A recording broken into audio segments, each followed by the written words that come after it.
আসসালামু আলাইকুম। সংবাদে আপনাদের সবাইকে স্বাগত। সংবাদ শিরোনাম। কার্যক্রম নিষিদ্ধ আওয়ামী লীগের আগামীকালের কর্মসূচি ঘিরে উদ্বেগ, উৎকণ্ঠা, আগুন ও ককটেলের ভয় দেখিয়ে ফিরে আসার চেষ্টা, নাশকতা ঠেকাতে সতর্ক আইন শৃঙ্খলা বাহিনী।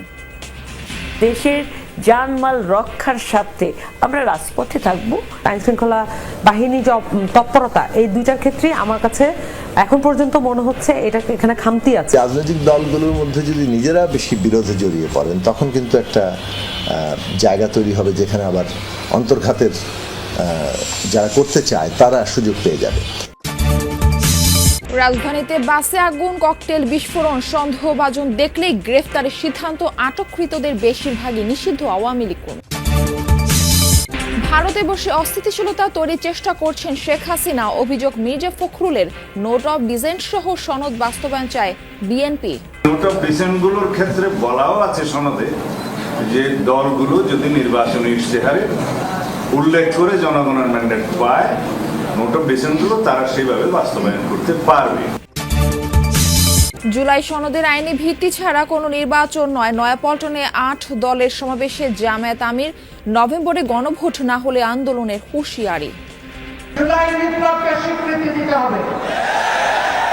যারা জুলাই বিপ্লব মানবেন না, তাদের জন্য 26 সালের কোনো নির্বাচন নাই। পদে না থেকেও বিএনপির মনোনয়ন পেয়ে চমক দেখালেন খুলনার নজরুল ইসলাম মঞ্জু। আদর্শের জয় বলছেন জনপ্রিয় নেতা। যে ফোনের অপেক্ষায় ছিলাম, সে প্রত্যাশিত ফোন যখন এলো, তখন আল্লাহর প্রতি শুকরিয়া আদায় করি। সর্বপ্রথম আল্লাহ আমাদের উপর রহমত জারি করেছেন এবং ভারতের ভারপ্রাপ্ত চেয়ারম্যানকে আমি ধন্যবাদ দিয়েছি। ঢাকা যেন উদ্বেগ আর উৎকণ্ঠার নগরী। 13 নভেম্বর আওয়ামী লীগের লকডাউন কর্মসূচি ঘিরে শঙ্কায় রাজধানীবাসী। গত কয়েকদিন ধরে বিভিন্ন স্থানে বাসে অগ্নিসংযোগ ও ককটেল বিস্ফোরণের ঘটনায় আতঙ্ক আরও বেড়েছে। রাজপথে নাশকতা ঠেকাতে আইন শৃঙ্খলা বাহিনীর পাশাপাশি সতর্ক অবস্থানে রাজনৈতিক দলের নেতারাও। কেউ বলছে এটা নিছক শোডাউন, কেউ বলছে ফিরে আসার চেষ্টা। বাসে আগুন আর ককটেলের ভয় দেখিয়ে আওয়ামী লীগ তাদের অস্তিত্ব জানান দিতে যাচ্ছে। আরও জানাচ্ছেন রেদওয়ান আহমেদ। একের পর এক বাসে আগুন, ককটেল বিস্ফোরণ। গত কয়েকদিন ধরেই চলছে এমন পরিস্থিতি, যার বলি ময়মনসিংহের সেই ঘুমন্ত বাস চালক জুলহাস মিয়া। রাজধানী সহ দেশের বিভিন্ন স্থানে আগুন আর ককটেল বিস্ফোরণের ঘটনায় বাড়ছে উদ্বেগ। 13 নভেম্বরের কর্মসূচি ঘিরে কার্যক্রম নিষিদ্ধ দল আওয়ামী লীগের সম্ভাব্য নাশকতা প্রতিরোধে আইন শৃঙ্খলা বাহিনীর পাশাপাশি সব রাজনৈতিক দলকে মাঠে থাকার আহ্বান সরকারের। এ অবস্থায় রাজনৈতিক দলগুলোর পরিকল্পনা কি? স্বরাষ্ট্র উপদেষ্টার প্রেস কনফারেন্স দেখেছি এবং তার আহ্বানের প্রতি শ্রদ্ধা আছে, কিন্তু তার আগেই আমাদের সাংগঠনিকভাবে আমাদের যে অবস্থান বা আমাদের সাংগঠনিকভাবে প্রস্তুতি ছিল এবং সেই সাথে আমাদের তো এমনিতে দৈনন্দিন কার্যক্রমও থাকে। সেই জায়গা থেকে আমাদের একটা সমাবেশ করারও পরিকল্পনা আছে। দেশের জনগণ যখন প্রতিরোধ করবে তখন সাথে সবাই থাকবে। জনগণ তো সবাইকে নিয়ে জনগণ, এখানে কোনো রাজনৈতিক দলকে আলাদাভাবে ট্রিট করার দরকার নাই। আমি মনে করি জনগণের সেটাকে প্রতিরোধ করবে, স্বতঃস্ফূর্তভাবে প্রতিরোধ করবে। দেশের জানমাল রক্ষার স্বার্থে আমরা রাজপথে থাকব, সরকারকে সহযোগিতা করব এবং এই ধরনের নাশকতার ব্যাপারে আমরা দাঁত ভাঙার জবাব দেওয়ার জন্য প্রস্তুত আছি। এই রাজনৈতিক দলগুলোর মধ্যে যদি নিজেরা বেশি বিরোধে জড়িয়ে পড়েন, তখন কিন্তু একটা জায়গা তৈরি হবে যেখানে আবার অন্তর্ঘাতের যারা করতে চায় তারা সুযোগ পেয়ে যাবে। রাজধানীর পুরান ঢাকার সূত্রাপুরে মালঞ্চ পরিবহনের একটি যাত্রীবাহী বাসে আগুন দিয়েছে দুর্বৃত্তরা। তবে এই ঘটনায় কেউ হতাহত হয়নি।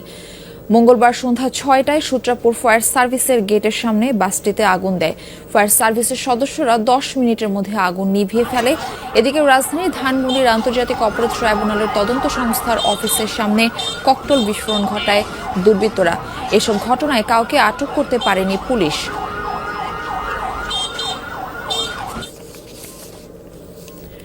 পরিকল্পিতভাবে একটি নিষিদ্ধ দল দেশ অস্থিতিশীল করার অপচেষ্টা করছে। গত 24 ঘন্টায় নাশকতার অভিযোগে 17টি মামলা ও 50 জনকে গ্রেপ্তার করেছে ডিএমপি।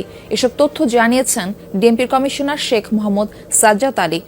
আইনশৃঙ্খলা পরিস্থিতি নিয়ে দুপুরে ডিএমপির মিডিয়া সেন্টারে ব্রিফিংয়ে তিনি জানান, অক্টোবর থেকে নিষিদ্ধ আওয়ামী লীগের 14টি মিছিলে জড়িত থাকার অভিযোগে 552 জনকে গ্রেপ্তার করা হয়েছে, যাদের বেশিরভাগই ঢাকার বাইরে থেকে টাকার বিনিময়ে আনা হয়েছিল।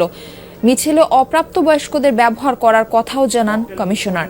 তাই মেস হোটেলে ভাড়াটিয়া তোলার, ভোটার আইডি যাচাই, পরিবহন অরক্ষিত না রাখা সহ নিরাপত্তা জোরদারের নির্দেশ দেন ডিএমপি কমিশনার। 13 নভেম্বর নিয়ে শঙ্কার কোনো কারণ নেই জানিয়ে তিনি বলেন, সেদিন নিরাপত্তা আরও বাড়ানো হবে। আইনজীবীদের আদালতে যেতে বাধা দেওয়ার সুযোগ নেই। গত কয়েকদিনে রাজধানী বিভিন্ন স্থানে ককটেল সদৃশ্য বস্তু নিক্ষেপ এবং বিভিন্ন যানবাহনে সংযোগের মাধ্যমে জনমনে আতঙ্ক ছড়ানো সহ আইন শৃঙ্খলা বিনষ্ট করার অপচেষ্টা অব্যাহত আছে। কার্যক্রম নিষিদ্ধ একটি দল ও সহযোগী সংগঠনের নেতাকর্মীরা আত্মগোপনে থেকে রাজনৈতিক কর্মকাণ্ড পরিচালনা করার অপচেষ্টা করছে। এরই অংশ হিসেবে রাজধানীর বিভিন্ন স্থানে ঝটিকা মিছিলের মাধ্যমে জনমনে আতঙ্ক সৃষ্টির চেষ্টা করছে। জুলাই সনদ না মানলে 26 সালে কোনো নির্বাচন হবে না, এমন মন্তব্য করেছেন জামায়াত ইসলামীর আমির ডাক্তার শফিকুর রহমান। মঙ্গলবার পল্টন মোড়ে 7 দল আয়োজিত মহাসমাবেশে এই মন্তব্য করেন তিনি। বলেন, জুলাই সনদের আইনি ভিত্তি ছাড়া দেশে কোনো নির্বাচন হবে না। সমাবেশে নভেম্বরে গণভোটের দাবিতে কঠোর আন্দোলনের হুঁশিয়ারি দেন 8 দলের নেতারা। ফয়সাল মাহমুদের রিপোর্ট। জামায়াতে ইসলামী সহ সমমনা 8 দলের মহাসমাবেশ। 5 দফা দাবিতে যুগপথ আন্দোলন করে আসছে দলগুলো। মঙ্গলবার দুপুরের আগেই পল্টনের সমাবেশে যোগ দিতে দলে দলে আসতে থাকেন নেতাকর্মীরা। হাতে ছিল নিজ নিজ দলের পতাকা আর মুখে ছিল স্লোগান।